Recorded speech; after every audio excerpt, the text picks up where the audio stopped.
మళ్ళీ ఇంకో రోజు మన హిట్ టీవీ స్టూడియోలో ఎఫ్సిఆర్ గురించి మాట్లాడుకోబోతున్నాం, డీలిమిటేషన్ గురించి కూడా మళ్ళీ మాట్లాడుకోబోతున్నాం. ఎందుకు వీటి గురించి మనం ఆల్రెడీ ఇంతకు ముందు సమగ్రంగా దీని గురించి ఒక డిస్కస్ చేసాము. చాలా వరకు చాలా విషయాలు అర్థమయ్యాయి అనుకుంటున్నారు కదా, లేదు, తవ్వుతున్నా కొద్దీ ఇంకా లోతుగా అర్థమవుతూనే ఉంది. దీని గురించి తెలుసుకునే ప్రాసెస్లో ఇంత పెద్ద ఈక్వేషన్లో ధర్మేంద్ర ప్రధాన్ గారి రెసిగ్నేషన్ ఈస్ నథింగ్ అని మీకు అని అర్థమవుతుంది తెలుసా ఈ రోజు జరిగే డిస్కషన్లో. అసలు బీజేపీకి ఏది ఇంపార్టెంట్, ఎఫ్సిఆర్ఏనా లేకపోతే డీలిమిటేషనా? ఎఫ్సిఆర్ఏ చేస్తేనేమో ఎవరికి ఇబ్బందో మీకు తెలుసు, డీలిమిటేషన్ చేయకపోతే ఎవరికి ఇబ్బందో మీకు తెలుసు. ఈ రెండిట్లో ప్రభుత్వం దేనిపైన ఎక్కువ దృష్టి సారిస్తుందో తెలుసుకుందాం. At the same time Jharkhand, Rajasthan ఇంకా వివిధ ప్రాంతాల్లో జరుగుతున్న ప్రొటెస్ట్లు ఏవైతే ఉన్నాయో అవి ఎందుకు జరుగుతున్నాయి ఏంటి, అట్ ద సేమ్ టైం అక్కడున్న స్టూడెంట్స్ ఎవరు, రీసెంట్లీ చూసిన వీడియోస్లో బదిలీలు అంటే వినికిడి అండ్ మాట్లాడలేని శక్తి లేని వాళ్ళు ఎవరైతే ఉంటారో, ఆ ఛాలెంజ్డ్ స్టూడెంట్స్ ఎవరైతే ఉంటారో వాళ్ళు వేల సంఖ్యలో పోగయ్యి అక్కడ ప్రొటెస్ట్ చేస్తున్నారు. వాళ్ళ మీద ఎక్కడ దెబ్బ పడుతుందో అన్న బాధ నాకు కూడా ఉంది. అసలు వాళ్ళు దేనికి ప్రొటెస్ట్ చేస్తున్నారు అది కూడా తెలుసుకుందాం with political analyst Pavan Shri Harsha గారితో. నమస్కారం, వెల్కమ్ టు హిట్ టీవీ. మీ ఆరోగ్యం బాగాలేదని తెలుసు. నో ప్రాబ్లం అండి. అంటే జ్వరం అంటే కొంచెం భయపడే వాళ్ళేమో, తుమ్ము కాబట్టి కొంచెం పర్వాలేదు. But jokes apart, FCR bill గురించి మాట్లాడదామండి. దీని గురించి మనం అసలు ఇదేంటి, ఎందుకు ఇది అవసరం, ఎందుకు దీన్ని రీఇంట్రడ్యూస్ చేస్తున్నారు, ఫస్ట్ టైం ఇంట్రడ్యూస్ చేసినప్పుడు వచ్చిన వ్యతిరేకత, సెకండ్ టైం ఇంకా స్ట్రాంగ్గా ఎందుకు ఇంట్రడ్యూస్ చేయబోతున్నారు, ముఖ్యంగా August 5th which is like very important day in BJP history. ఆ పార్టీ చరిత్రలో భూమి పూజలు కానీ లేకపోతే కీలక నిర్ణయాలు తీసుకున్న రోజునే దీన్ని కూడా ప్రవేశపెడతారు అని చెప్పేసి చాలా ప్రవేశపెట్టారు కదా. అంటే లేదు, జస్ట్ తెచ్చారు బట్ ఇంకా మాట్లాడలేదు. బట్ యాక్చువల్లీ ఇప్పుడు నాకు దీని మీద లైక్ ఇది ఏమంటారు, questions need to be answered అన్నట్టుగా ఉంది. ఎఫ్సిఆర్ఏని ఇంట్రడ్యూస్ చేయకపోతే క్రిస్టియన్స్ హ్యాపీ, చేస్తే క్రిస్టియన్స్ హ్యాపీ కాదు. ఎందుకంటే వాళ్ళ ఉనికికే ఇప్పుడు ఇది ప్రశ్నార్థకంగా మారిపోతుంది. వాళ్ళకి ఫండింగ్స్ అండ్ ఆల్. ట్రూగా లైక్ ఆథెంటిక్ గా జెన్యూన్ గా ఉన్న వాళ్ళు ఓకే, 100% వాళ్ళ అసెట్స్ ఫ్రీజ్ అవుతాయనే భయంలో వాళ్ళు ఉన్నారు. ఇది ఒకటి. ఇప్పుడు ఇది చాలా కీలక నిర్ణయం తీసుకోవాలి. లైక్ క్రిస్టియన్స్ కానీ లైక్ ఎవరైతే ఎన్జిఓలు నడుపుతున్న వాళ్ళు ఎవరైతే ఉన్నారో వీళ్ళు.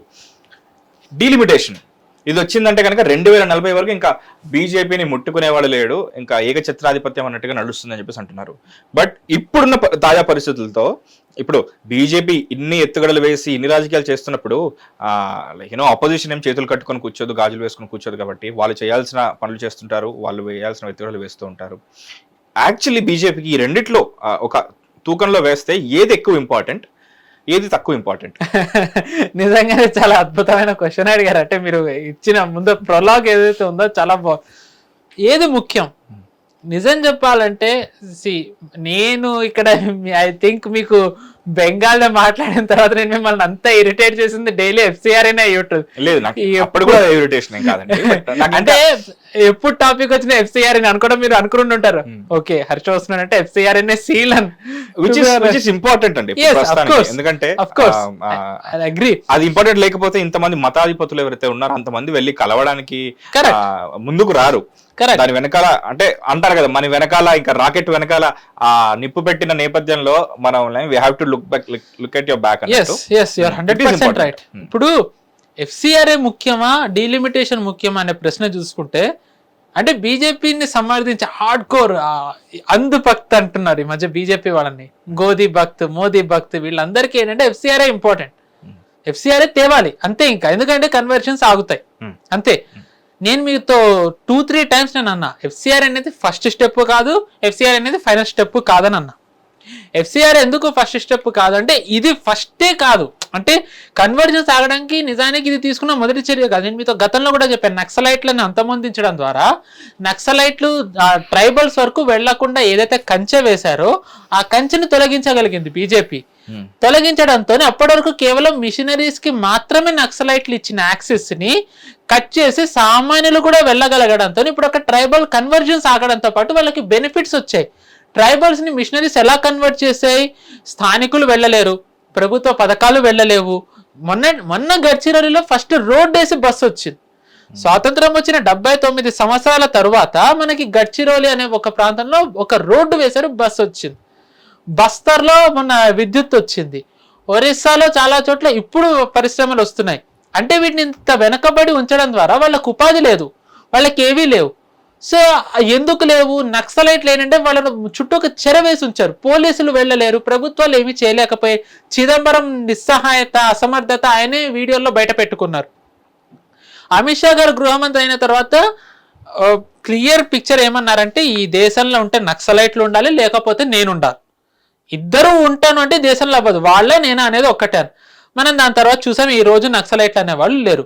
దీంతో ఏమైంది, వాళ్ళని డిప్రైవ్డ్ అంటే కామన్ ఫెసిలిటీస్ లేకుండా ఇచ్చి కన్వర్జన్ కి ప్రలోభం ఏవైతే పెట్టారో అది కట్ అయింది. ఫస్ట్ వాళ్ళకి బేసిక్ అమ్యూనిటీస్ కావాలి, రోడ్లు వేస్తున్నారు, పరిశ్రమలు తెస్తున్నారు, ఇవన్నీ అవుతున్నాయి. 80 crore మందికి ఫుడ్ ఇవ్వడం కూడా నిజానికి కన్వర్షన్ ఆపడంలో భాగమే. ఎందుకంటే మనం వింటాం రైస్ బ్యాగ్ కన్వర్టర్స్ అని అంటారు చాలా మంది. ఎందుకు, వాళ్ళకి తిండి కూడా దొరకక చాలా మంది కన్వర్ట్ అవుతారు. అందుకే మోదీ గారు ఇప్పటికీ కూడా 80 crore మందికి ఫ్రీ రేషన్ ఇస్తున్నాం అనడానికి కారణం ఏంటి అంటే వాళ్ళు కన్వర్ట్ అవ్వడానికి ఉండదు ఈరోజు. అందుకే మీరు చూసినట్టయితే ఎందుకు ఈ ఫ్రీ రేషన్ ఇస్తున్నారు, ఎందుకు 80 crore మందికి ఇస్తున్నారు అని చాలా మంది బీజేపీని ప్రశ్నిస్తారు. సో అంటే ఏంటంటే స్టెప్ బై స్టెప్ ఎఫ్సిఆర్ఏ ముందర బీజేపీ చాలా స్టెప్స్ ఇంప్లిమెంట్ చేసింది. బెంగాల్ గెలవడం ద్వారా బార్డర్స్ సీల్ చేయడం, ఇన్ఫిల్ట్రేషన్ది, ఇది ఒక మిడిల్ స్టెప్. దీని తర్వాత కూడా 2 స్టెప్లు ఉన్నాయి. కార్పొరేట్ కంపెనీస్ సిఎస్ఆర్ ఇవ్వడం కానీ, మనం లాస్ట్ టైమే చర్చించుకున్నాం, వోక్ కల్చర్ ఇంప్లిమెంట్ చేయడం, ఎక్సెట్రా ఎక్సెట్రా. దాని తర్వాత ఎంబసీస్. బట్ వీటన్నిటికీ కూడా మాధ్యమం మళ్ళీ అగైన్ ఎన్జిఓసే వస్తాయి. సో ఈ ఎన్జిఓస్ని కట్టడి చేసినట్టయితే ఆ తరువాత ఏదైతే లక్ష్యంగా చేసుకునే కార్పొరేట్ కంపెనీస్ ఉంటాయో వాటికి కూడా ఒక సందేశం. ఇప్పుడు మన సినిమాల్లో చూస్తాం, 100 మంది ఉంటే ఠాగూర్ సినిమాలో 100 మంది కరప్షన్ చేస్తే ఒక్కడిని చంపితే అందరూ భయపడతారు 99 మంది లాగా. ఎఫ్సిఆర్ఏ ద్వారా ఎన్జిఓస్ని కట్టడి చేస్తే కార్పొరేట్ కంపెనీలు పూర్తిగా మారవు, కానీ వాళ్ళకు ఒక భయం వస్తుంది. ఆ భయం ద్వారా వాళ్ళని కట్టడి చేయొచ్చు. సో అందుకని ఎఫ్సిఆర్ ఇంప్లిమెంట్ చేయాలనుకుంటున్నారు. సో ఇది ఏమైందంటే out of the proportion. Of course బీజేపీను అలాగే మాట్లాడింది, బీజేపీని సమర్థించే నాలాంటి వాళ్ళు దీన్ని పెట్టడంతో ఎఫ్సిఆర్ఏ ఇంకా ఈ సెషన్ లో వస్తుందని అందరూ అనుకున్నారు. బట్ ఇప్పటివరకు రాలేదు. కానీ మిజోరాం సీఎం ఏమన్నారంటే అమిత్ షా గారిని కలిసి 12న ప్రవేశపెడుతున్నారని అన్నారు. ప్రవేశపెడుతున్నారు. కానీ ఇప్పుడు నేను మాట్లాడేది ఏంటంటే నా ఉద్దేశంలో ఎఫ్సిఆర్ఏ కంటే ముఖ్యమైనది ఏమన్నా ఉంది అంటే నేను అది డీలిమిటేషన్ ఉమెన్ రిజర్వేషన్ బిల్ అంటాను. ఎందుకు అంటే డీలిమిటేషన్ అనేది 2029లో ఇంప్లిమెంట్ అవ్వాలండి. అది ఇంప్లిమెంట్ అవ్వకపోతే 2034కి వెళ్ళిపోతుంది. బట్ అది ఇంప్లిమెంట్ 2029లో చేయాలంటే ఈ సెషనే కరెక్ట్. ఎఫ్సిఆర్ఏ అలా కాదు, మీరు ఈ సెషన్లో కాకపోతే వచ్చే సెషన్లో కూడా మీరు పాస్ చేయొచ్చు. ఎఫ్సిఆర్ఏకి ఎన్డీఏ కూటమికి ఉన్న మద్దతు చాలు. కానీ డీలిమిటేషన్కి బీజేపీకి ఇప్పుడు అవుట్ సైడ్ ఆఫ్ ఎన్డీఏ కూటమి వాళ్ళు కూడా కావాలి. ఇప్పుడు లైక్ డిఎంకే కానివ్వండి, వైఎస్ఆర్సీపీ కానివ్వండి, ఉద్ధవ్ బాల్ ఠాక్రే వాళ్ళు కానివ్వండి, ఎన్సీపీ లాంటి అనేక పార్టీల మద్దతు, టీఎంసీ నుంచి వచ్చిన ఎన్సీపీఐ అనే జట్టు కానివ్వండి, ఇలాంటి వాళ్ళ మద్దతు చాలా కూడగట్టారు. ఇప్పుడంతా కూడగట్టి డీలిమిటేషన్కి ఇది గనక ఇప్పుడు ఇంప్లిమెంట్ చేసినట్టయితే ఏమవుతుందంటే ఈ ఎఫ్సిఆర్ ఏదైతే ఉందో అది జాయింట్ పార్లమెంటరీ కమిటీకి పంపచ్చు. ఎందుకు నేను ఇది ముందరే ఇంప్లిమెంట్ చేయాలంటున్నానంటే ఇప్పుడు డిఎంకే, వైఎస్ఆర్సీపీ లాంటి పార్టీలు ఏవైతే ఉన్నాయో ఎంతలైనా క్రిస్టియన్ ఆధారంగా ఇవి చాలా ఉంటాయి. వీళ్ళు డీలిమిటేషన్ ఒప్పుకోవచ్చు, కానీ ఎఫ్సిఆర్ అంటే ఖరాఖండిగా నో చెప్పేస్తారు. సో వాళ్ళ పొట్ట కొడతానంటే వాళ్ళు మాత్రం ఎందుకు? కరెక్ట్. సో మనకి వాళ్ళ సాయం కావాలి, కానీ వాళ్ళకి కష్టం కలిగించకూడదు ఇప్పుడు. సో ఏం చేయాలి, ఫస్ట్ మన letters pass this delimitation bill వాళ్ళ సహాయంతో జేపీసీలోకి జాయింట్ పార్లమెంటరీ కమిటీకి పంపిద్దాం.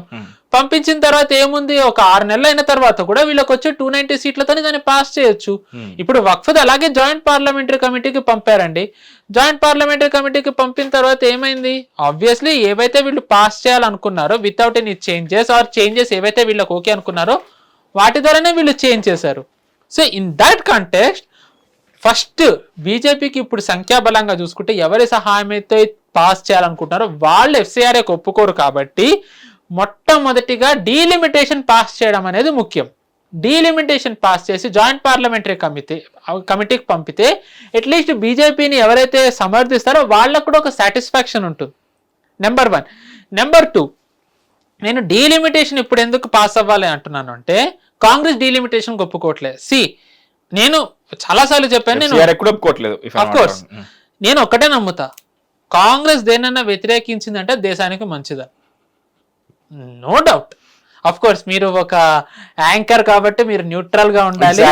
నేను న్యూట్రాలిటీ లేదు, నేను దేశహితం వైపు ఉంటాను. అంటే మీరు దేశహితం వైపు లేరని నేను అనట్లేదు, నా ఉద్దేశం అది కాదు. మీరు ప్రశ్నలు రాబట్టాలి, మీది ఏదైనా ఉండనివ్వండి, మీరు అడిగే ప్రశ్నల ద్వారా నా నెరేటివ్ బయటపడాలి. సో బట్ నేను ఆ రకంగా నేను న్యూట్రాలిటీ లేదు, నేను కంప్లీట్ దేశహితం, కాంగ్రెస్ కాదు. సో నేను కాంగ్రెస్ దేనైతే వ్యతిరేకిస్తుందో నేను ఫస్ట్ బీజేపీ ఏం తెచ్చిందని ఆలోచించా. కాంగ్రెస్ వ్యతిరేకిస్తే దాంట్లో ఏం మంచి ఉంది, ఏదో మంచి ఉంది కాబట్టి వాళ్ళు వ్యతిరేకిస్తున్నారని. మన ఇప్పుడు యాజ్ ఎ భారతీయుడి కింద ఎప్పుడైనా సరే నేను ఎడ్డమంటే ఇతను తెడ్డమంటాడని చెప్పేసి సరే నేను తెడ్డమందాం సోదరు అతను కూడా తెడ్డమంటాడని ఎప్పుడైనా అన్నారు కాంగ్రెస్ అనదు. మోదీ గారు గనక అందరూ ఒక రోజు ఊపిరి పీల్చండి అంటే కాంగ్రెస్ వాళ్ళు దాన్ని కూడా వ్యతిరేకించి ఊపిరి ఆపేసే రకాలు వాళ్ళు. మేము ఊపిరి పీల్చాం అనుకునే రకాలు. ఎందుకు సార్ మీకు అలాంటి ఒపీనియన్ ఉంది కాంగ్రెస్ అంటే? అంటే ఇన్ని సంవత్సరాల చరిత్ర ఉంది, ఐఐఎంలు తెచ్చారు, ఐఐటీలు తెచ్చారు, నెహ్రూ గారు ఎన్నో చేశారు. అంటే మీరు అడిగిన దాంట్లోనే ఏదో సినిమాలు అనొచ్చు, నువ్వేమి మీరు లైక్ యూనో జనరలైజ్ చేసి చెప్పేస్తున్నారు మీరు. జనరలైజ్ అండి, because Congress did nothing except దేశాన్ని నాశనం చేయడం తప్ప. 81 ఇజ్రాయెల్ అంత అభివృద్ధి చెందితే, ఇంత చిన్న దేశం, సౌత్ కొరియా అంత చెందితే, తైవాన్ అంత చెందితే, 79 ఏళ్ళు స్వాతంత్రం వచ్చేటానికి 6వ ధనిక దేశమైన మనం ఇంక ఎక్కడుండాలి? మనం ఎక్కడుండాలి? 80s లో వాళ్ళకి ఐ డోంట్ నో, 80s లో చైనా డెవలప్మెంట్ స్టార్ట్ అయితే విత్ ఇన్ 40 years వాళ్ళు ఎక్కడున్నారు? మనం ఇంకెక్కడ ఉండాలి? ఈ 12 ఏళ్లలో ఎంత ముందుకు వచ్చింది అంటే బీజేపీ గవర్నమెంట్ స్టార్ట్ అయిన తర్వాత? ఆబ్వియస్లీ చాలా డెవలప్ అయింది. అంటే పొజిషన్ ఏమైనా మారిందా? 100% మారింది. ఈజ్ ఆఫ్ బిజినెస్ మారింది, స్టార్ట్అప్స్ మారాయి. అంటే నాకు మీరు అడిగింది బీజేపీ ఏపీ కింద అఫ్ కోర్స్ అండర్స్టాండ్. లేదు ఇప్పుడు ఇక్కడ నుంచి అంతే దూరం ఏం చేయలేదని చెప్పేసి మనం చెప్పినప్పుడు ఏం చేసి మీరు అంటుంటారు బీజేపీకి చెప్పుకోవడం రాదు అని. I be that official spokes person అన్నట్టు. సరే మీరు ఇప్పుడు లైక్ అఫీషియల్ గా మీకు పదవి ఇవ్వకపోవచ్చు, బట్ హిట్ టీవీలో ఇచ్చాం మేము మీకు. చెప్పండి, బీజేపీ వాళ్ళు వెరీ గుడ్ ఫాలోవర్స్. బీజేపీ వాళ్ళు నన్ను ఒప్పుకోరు ఫస్ట్ నేను వాళ్ళతో అనేదానికి. But what ever the case, నేను ఖచ్చితంగా చెప్తాను, కాంగ్రెస్ ఇప్పుడు నెహ్రూ 16 ఏళ్ళు, ఇందిరాగాంధీ 15 ఏళ్ళు, రాజీవ్ గాంధీ 5 ఏళ్ళు, సోనియా గాంధీ 10 ఏళ్ళు, మన్మోహన్ సింగ్ ద్వారా అంటే సుమారుగా 46 ఏళ్ళు వీళ్ళు పాలించారు. ఈ 46 ఏళ్లలో సెమీ కండక్టర్స్ ఎందుకు పెట్టలేదండి? సెమీ కండక్టర్స్ ఇండస్ట్రీ అనేది భూమిలోకి రావడం అనేది ఏ ఇయర్ లో స్టార్ట్ అయిందండి? లైక్ జస్ట్ ఇన్ జనరల్ ఇప్పుడు యాపిల్ అనేది ఉందండి, యాపిల్ అనేది దానికి ఎరా స్టార్ట్ అయింది. ఎరా స్టార్ట్ అవ్వక ముందే లైక్ యాపిల్ రాలేదని మనం అనుకోకూడదు కదా. అఫ్ కోర్స్ మీరు అనేది కూడా చాలా నిజమే. Like you know in terms of technology development like ఏం అడ్వాన్సెస్ చేశారు అని చెప్పేసి 100% అగ్రీ. ఎగ్జాక్ట్ గా సెమీ కండక్టర్ ఎప్పుడు ఎగ్జిస్టెన్స్ లోకి వచ్చింది అనేది even I don't know. But UPA హయాంలో ఫారెన్ కంపెనీస్ మేము సెమీ కండక్టర్స్ పెడతామని వచ్చారు. బట్ వీళ్ళ నిర్లక్ష్యం వల్ల ఏమీ లేదు, విజన్ లేదు. ఫ్యూచర్ లో దీని వాల్యూ ఇది ఉంటుందని చెప్పేసి వాళ్ళు అసెస్ చేయలేకపోయారు అప్పట్లో. ఇప్పుడు స్టూడెంట్ అయి ఉండొచ్చు, రాహుల్ గాంధీ ఇప్పటికీ స్టూడెంట్ అనే అంటారు ఆయన. ప్రతి మనిషి నిత్య విద్యార్థి. అదే కరెక్ట్. రాహుల్ గాంధీ ఇప్పటికే నేర్చుకుని కొత్తగా నేర్చుకోవాలి. As long as Rahul Gandhi LOP or Congress ని లీడ్ చేసేంత వరకు మోదీ గారిని ఎవ్వరు ఓడించలేరు. నేను అది కూడా చెప్తా. ఇప్పుడు మీరు సెమీ కండక్టర్ది యూపీఏ హయాంలో వచ్చిందండి. యూపీఏ హయాంలో ఐ థింక్ ఇంటెల్లో ఏదో company, I don't exactly remember the company name, వాళ్ళు వచ్చి మేము పెడతామంటే వీళ్ళు ఏమీ రియాక్షన్ ఇవ్వలే, రెస్పాన్స్ ఇవ్వలే. వీళ్ళు రెస్పాన్స్ ఇవ్వకపోవడంతో నిజానికి వాళ్ళు వెనక్కి వెళ్ళిపోయారు, వేరే కంట్రీస్కి వెళ్ళారు. హైవేస్ లేవు మన దేశంలో, ఎక్కువగా కనెక్టివిటీ లేదు. ఇప్పుడు ఇజ్రాయెల్ ఎన్నికలు అవుతున్నాయండి, ఈ నెల ఉంది ఇజ్రాయెల్ ఎన్నికలు. ఇజ్రాయెల్లో ఈ యుద్ధ నేపథ్యంలో వాళ్ళ కోసమే అందుకే సైనికులకు ఎవరికి లీవ్లు ఎవరు ఇవ్వలేదు. ఇప్పుడు నెతన్యాహు అక్కడ నన్ను గెలిపించినట్టయితే నేను ఇంటింటికి నీరిస్తాను, నన్ను గెలిపిస్తే గనక తెలవీవ్ నుంచి జెరూసలేంకి నేను హైవే వేస్తాను, ఇలాంటివి ఎక్కడన్నా వింటామా మనం? అమెరికాలో ట్రంప్ అమెరికాలో ఈ క్యాంపెయినింగ్ అనేది ఇద్దరు పోటీదారుల మధ్య నడుస్తుంది. వాళ్ళు మాట్లాడుకునేవి ఏముంటాయండి? ఫారెన్ పాలసీను, మిలిటరీ ఇవి ఉంటాయి. ఇంటింటికి నీరు ఇస్తాము, లేకపోతే గనక నేను మరుగుదొడ్లు కట్టిస్తానని అంటారా వాళ్ళు? అంటే చెట్టును చూసి నీరు పోయాలి, మేకను చూసి మేతేయాలన్నట్టు ఆ కంట్రీకి ఆ అవసరాలు వాళ్ళకి ఏముంటాయో అవే కదా సరిస్తారు. సో వాష్రూమ్ అనేది ఎవ్రీ కంట్రీకి అవసరమే కదండి. ఇంటింటికి నీరు అనేది ఎవ్రీ కంట్రీకి అవసరమే. ఇప్పటికీ నిజానికి మోదీ గారు నేను అవి ఇచ్చానని చెప్పుకున్నానంటే సిగ్గుచేటు. ఇన్నేళ్ళు ఏం చేశారు? హైవే కనెక్టివిటీ లేకపోవడం ఏంటి? ఇన్నేళ్లలో ఐ థింక్ 60 ఏళ్లలో యూపీఏ ఎన్డీఏ అందరూ కలిపి వేసిన దానికంటే ఎక్కువగా బీజేపీ ప్రభుత్వం 12 ఏళ్లలో వేసింది హైవేస్. ఇది అతిశయోక్తి కాదు. అగైన్ లేదు, హైవేస్ వేశారు, కూడా హైవేస్ వేశారు. నేను ఉండేది మేడ్చల్ దగ్గర అంతకుముందు లైక్ బిగ్గెస్ట్ నేషనల్ హైవే 44 47 ఏదో ఉంటుంది, కన్యాకుమారిది highway. Okay, like Jammu Kashmir to Kanyakumari something ఏదో ఉంటుంది, నేషనల్ హైవే 44 47. అది అంతకుముందు ఉండేది కాదు, నేను అక్కడే చదువుకునేవాను కాబట్టి సడన్ గా చూసాను మార్చేసారు ఏంటి అంటే నంబర్ మారింది. Because like highway got correct developed. నేను చూసాను, నా కళ్ళ ముందు చూసాను. కరెక్ట్. ఇప్పుడు ఉత్తరప్రదేశ్ ఉందండి, ఉదాహరణ చెప్తున్నా. ఈ వరకు ఉత్తరప్రదేశ్ నుంచి వలసలు వచ్చేవి, కానీ ఇప్పుడు కాన్పూర్ అభివృద్ధి చెందింది, లక్నో అభివృద్ధి చెందింది. త్రిపుర నుంచి వరల్డ్ కి కొన్ని ఎక్స్పోర్ట్ వెళ్తున్నాయి తెలుసా అండి? నార్త్ ఈస్ట్ నుంచి ఎక్స్పోర్ట్ అవుతున్నాయి. నార్త్ ఈస్ట్ నుంచి ఈరోజు అస్సాంలో సెమీ కండక్టర్ ఫ్యాక్టరీ వచ్చింది, అస్సాంలో సెమీ కండక్టర్ ప్లాంట్ పెట్టారు. మెట్రో అనేది కాంగ్రెస్ ఉన్నప్పుడు 3-4 రాష్ట్ర ఊళ్ళల్లో ఉండేది. ఈ రోజు ఎన్ని ఊళ్ళల్లో మెట్రో ఉంది? మెట్రో ఎన్ని ఊళ్ళల్లో ఉంది? ఇవన్నీ బేసిక్ కమ్యూనిటీస్. నిజానికి బీజేపీ ప్రచారం చేసుకోకూడదు ఇవి, కానీ వాళ్ళు ప్రచారం ఎందుకు చేయాల్సి వస్తుంది? కాంగ్రెస్ చేయలే కాబట్టి. నిజానికి ఇది ఈ ఫేజ్ 79 ఏళ్ల తర్వాత మనం ఇవి కాదు మాట్లాడుకోవాల్సింది, కానీ మనం ఇప్పటికీ ఇవే మాట్లాడుకుంటున్నాం. అండ్ వీళ్ళు సింపుల్ క్వశ్చన్ అంటే ఇంత అక్కర్లే కాంగ్రెస్ ఏం చేసింది ఏం చేయలేదు. నేను ఒకటే అంటాను, నేను ఎప్పుడైనా 81 ఏళ్ళు ఇజ్రాయెల్, ఇప్పటికి అరౌండ్ 70 years పైనే సౌత్ కొరియా, అటు ఇటుగా అంతే. ఐ థింక్ ఇంకా తక్కువ అనుకుంటా కూడా 50 ఎంతో సింగపూర్, తైవాన్ కూడా అంతే 70s, చైనా ఆల్మోస్ట్ 80 years, దాని తర్వాత మలేషియా కూడా అంతే, స్వాతంత్రం వచ్చి ఇండిపెండెంట్ అయ్యి అవి. ఈ దేశాలన్నీ ఎక్కడున్నాయండి? ఇండిపెండెన్స్ వచ్చేటానికి వీళ్ళకి ఆర్థికంగా చితికిపోయిన దేశాలు ఇవన్నీ. మన 6th largest అంటే మన దగ్గర ఆల్రెడీ ఎకానమీ ఉంది, కానీ మనం ఎందుకు ఏమీ చేయలేకపోయాం? ఎందుకు ఏమీ డెవలప్మెంట్ రాలేదు? చైనా కూడా వెంటనే డెవలప్ అవ్వలేదు. Let me be ask you second. Mao ఉన్నంత వరకు ఏమీ డెవలప్ చేయలేదు. డెంగ్ షాపింగ్ వచ్చిన తర్వాత అయింది. 80s నుంచి డెంగ్ షాపింగ్ మొదలు పెట్టాడు, ఇలా అయిపోయింది. అఫ్ కోర్స్ అగైన్ వాళ్ళది డెమోక్రసీ కాదు, fine, but Israel is a democratic nation, south Korea is a democratic nation, Taiwan is a democratic nation, Malaysia is a democratic nation. ఇవన్నీ అభివృద్ధి చెందాయి కదా. ఇందిరాగాంధీది గరీబీ హటావ్, సోనియా గాంధీది గరీబీ హటావ్. మోదీ గారు వచ్చిన తర్వాత ఎక్స్ట్రీమ్ పావర్టీ తీసారని యుఎన్ఏ ఇచ్చింది, బీజేపీ కాదు, సంఘ్ కాదు, నాలాంటోడు కాదు, యుఎన్ ఇచ్చింది ఎక్స్ట్రీమ్ పావర్టీ పోయిందని. గరీబీ హటావ్ అనేది ఎందుకు కాంగ్రెస్ సోనియా గాంధీ ఉన్నప్పుడు కూడా గరీబీ హటావ్ అని అనాల్సి వచ్చింది? ఇప్పటికీ దాని అర్థం మన దేశం ఏదో నేను ఒకసారి మనం చైనాది మాట్లాడుకున్నప్పుడు నేను అన్నా, ఏ దేశంలో అయినా సరే బ్యాక్వర్డ్నెస్ ఉంటుందండి, బట్ ద వే వాళ్ళు ప్రొజెక్ట్ చేసుకునే దాంట్లోనే ఇష్యూ ఉంటుందని. ఇప్పుడు నేను ఇంత చెప్పినంత మాత్రాన దాని అర్థం కంప్లీట్లీ ఉందని లేదు. ఇప్పటికీ మనం ఓల్డ్ సిటీ లాంటివన్నీ మనం చూస్తూనే ఉంటాం ఎలా ఉంటాయో. ఇంత విజన్లెస్ లీడర్స్ మధ్యలో పివి నరసింహారావు అనే వాళ్ళు ఎలా బయటకు వచ్చారు, ఎలా ఆయన అనుకున్నది చేయగలిగారు? లైక్ కొద్ది గొప్ప ఉందంటే ఈ ప్రైవేటైజేషన్ 100% ఆయన విజన్ ఉంది కాబట్టి ఆయన సర్వైవ్ అవ్వలేదు. ఓకే, 5 years ఏం విజన్ లేకుండా మన్మోహన్ సింగ్ 10 years ఉన్నారు. Why did PV Narasimha Rao stay only for 5 years? ఆయన మీద బయోపిక్ కూడా సినిమా వచ్చింది, మీరు ఆయన ఏం చేయకుండానే ఆయన గురించి సినిమా వచ్చిందంటారా? మన్మోహన్ దా? ఎస్, మన్మోహన్ ఏం చేశారు? Internal security fail, economy fail, investments fail, national security disaster. Manmohan Singh హయాంలో ఏం జరిగిందండి? పివి నరసింహారావు గారి టైంలో మనం అడుక్కు తిని తెచ్చుకున్నాం డబ్బు. మనం IMF మన మీద ఆంక్షలు పెడితే మనం తెచ్చాం, మనం డబ్బు తీసుకున్నాం సర్వైవ్ అవ్వడానికి. అలాంటి టైంలో ఈ ఖలిస్తానీ మూమెంట్ అయినా సప్రెస్ చేసేసారు, తొక్కి నార తీశారు. Sorry for the language, but that is what he did. Pakistan terrorist nation అని ఆయనే ఫస్ట్ ప్రూవ్ చేశారు. కాశ్మీర్ని నార్మల్సీ తెచ్చే ప్రయత్నంలో ఆయన కీలక పాత్ర పివి గారిది. I'm telling you, when we were at all time లో, అండ్ వాజ్పేయి గారు వచ్చిన తర్వాత దాన్ని ఇంకొంచెం డెవలప్ చేశారు. In 9 years of his premiership ఆయన దాన్ని డెవలప్ చేశారు. కాంగ్రెస్ వచ్చిన తర్వాత అగైన్ మళ్ళీ వెళ్ళిపోయింది. మీ హయాంలో ఇంకెంత పైకి వెళ్ళాలి? మీ హయాంలో ఇంకెంత వెళ్ళాలి? మీ హయాం మా హయాం ఎవరి హయాంలో ముందుకే వెళ్ళాలి. ఎస్, ఇప్పుడు అమెరికాలో డెమోక్రసీ వచ్చినంత మాత్రాన పాతాళానికి రిపబ్లికన్స్ వచ్చిన తర్వాత పైకి లేదు, కానీ దురదృష్టవశాత్తు మన దేశంలో అలా లేదు.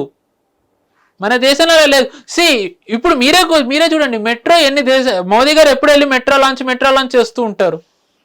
టు బి ఆనెస్ట్, మనం ఇంకా మెట్రో లాంచ్లో ఇప్పుడు అమెరికాలో ఎక్కడన్నా షికాగోలో కానివ్వండి, శాన్ ఫ్రాన్సిస్కోలో మెట్రో లాంచ్లు చేయడం చూస్తామా? ఇంటర్నేషనల్ ఛానల్స్లో, CNN లో కానీ అక్కడ మన దగ్గర ఆల్రెడీ అన్నీ ఉన్నాయి.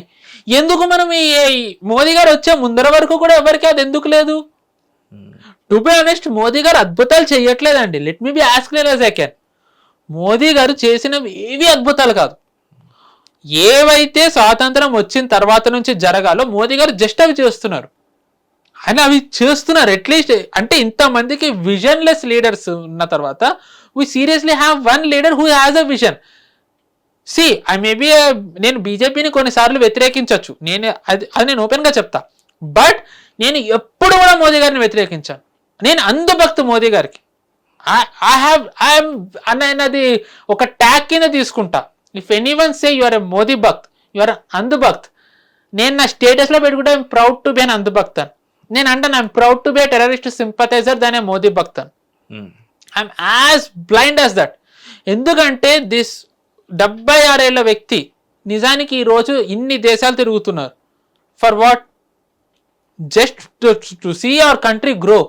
ఈ రోజున కాంగ్రెస్ విజన్ మీరు మాట్లాడారు కదా, ఎంత బ్యూటిఫుల్ విజన్ అంటే, ఎస్ అంటే వి బ్రాట్ దిస్ టాపిక్ కాబట్టి, ఎంత బ్యూటిఫుల్ విజన్ అంటే కాంగ్రెస్ది. ఏదైతే మోదీ గారు 2040 మనం 5 ట్రిలియన్ 2030 కల్లా అయిపోతాం, 3 ట్రిలియన్ ఎంత అవుతాం అన్నారు.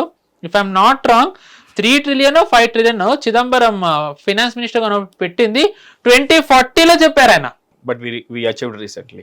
అయిపోయింది. అంటే ఈ తర్వాత పెరిగిన పాపులేషన్ కూడా చూసుకోవాలి కదండి. Despite population, despite corona, second term నుంచి మోదీ గారికి ఎవ్రీ ఇయర్ ఒక ఛాలెంజ్ ఉంది.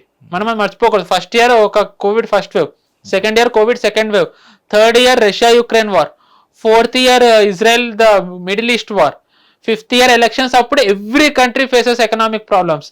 దాని తర్వాత వీ హ్యాడ్ ఆపరేషన్ సింధూర్, దాని తర్వాత ట్రంప్ టారిఫ్స్, దాని తర్వాత Iran Israel war. Every year మన సెకండ్ టర్మ్ నుంచి ఉంది. ఫస్ట్ టర్మ్ డిమానిటైజేషన్ GST ద్వారా ఎకానమీ డౌన్ అయింది and we revert that. Congress కి 10 ఏళ్లలో ఏం ప్రాబ్లం వచ్చింది? What problems did they face at that time? ఏమన్నా అంటే లెమన్ క్రైసిస్, 2008లో ఫైనాన్షియల్ క్రైసిస్ అని. కోవిడ్ కంటే దారుణమైన క్రైసిస్ కాదు కదా అది. కోవిడ్ అనేది రిసెషన్ లోకి వెళ్ళాం మనం. ఎంతమందికి గుర్తుంది డ్యూరింగ్ కోవిడ్ ఫస్ట్ వేవ్ మనం రిసెషన్ లో ఉన్నాం. ఈ రోజు వరల్డ్ కోవిడ్ నుంచి రికవర్ అవ్వలే. Let me be as clear as I can. America, Europe, Gulf, China ఏవి కూడా ఇప్పటి వరకు కోవిడ్ ముందర ఎకానమిక్ గ్రోత్ లో లేవు. బీజేపీ మనం ఒక్కళ్ళమే ఎకనామిక్ గ్రోత్ లో ఉన్నాం. సో ఐ విల్ అగైన్ సే ఏదైతే 67 ఏళ్లలో కాంగ్రెస్ చేయలేకపోయిందో మోదీ గారు 12 ఏళ్లలో చేసి చూపించారు. హిట్ టీవీ యాప్, ఇందులో short news, live news, entertainment shows, movies, digital magazines తో పాటు మీ జిల్లా వార్తలను కూడా ఫ్రీగా చూడొచ్చు. ఇంకెందుకు ఆలస్యం? వెంటనే హిట్ టీవీ యాప్ ని డౌన్లోడ్ చేసుకుని ఫ్రీగా ఎంటర్టైన్మెంట్ పొందండి. Hit TV app. Hit TV app. Please download hit TV app. Hit TV app ని ఫ్రీగా డౌన్లోడ్ చేసుకుని ఎంజాయ్ చేయండి. మీకు నచ్చిన ఎంటర్టైన్మెంట్ కోసం హిట్ టీవీ యాప్ ని ఫ్రీగా డౌన్లోడ్ చేసుకుని ఎంజాయ్ చేయండి. హిట్ టీవీ యాప్ ని డౌన్లోడ్ చేసుకుని ఆస్వాదించండి, ఆశీర్వదించండి. ఇంతమంది సెలబ్రిటీలు హిట్ టీవీ యాప్ ని డౌన్లోడ్ చేసుకోండి అని చెప్తున్నారంటే ఎంత మంచి యాప్ ఆలోచించండి. అమెరికాలో చదవాలనుకునే వాళ్ళకి విశ్వసనీయమైన పేరు మన శౌర్య కన్సల్టెన్సీ. UK లో 1 year masters, UK లో 1 year masters, 2 years work permit up to 5 years visa. Contact Saurya Consultancy. Contact 89851 89851.